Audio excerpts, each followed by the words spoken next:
When I got to Nepal, I got along with everybody in the expedition, except one guy, one of my fellow climbers.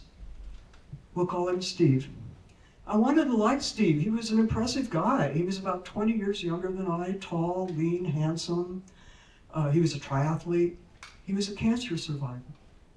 But I found him to be the most selfish, arrogant, obnoxious person I'd ever met. And I realized this old man who was barely able to stagger toward me was Steve. Gone was the arrogant, proud triathlete. And in his place was a guy who looked like he was on his last legs. And I remember taking my oxygen mask aside and croaking to him, in that cold, thin air, your voice just becomes really raspy. Hey, Steve, oh, congratulations. And I lifted my gloved hand to give him a fist bump. And all Steve could manage was a moan that I could barely hear. It was so soft, and lift his hand no higher than his hip as he shuffled past me. And I felt this huge wave of warm compassion sweep through me for a man I'd actively despised for weeks.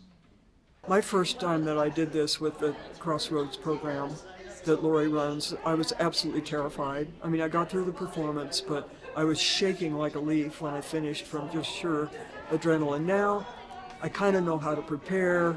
I know some of the basic principles of good storytelling. You need a good beginning, you need some sort of problem to solve, you need a good closing and a lesson to be learned.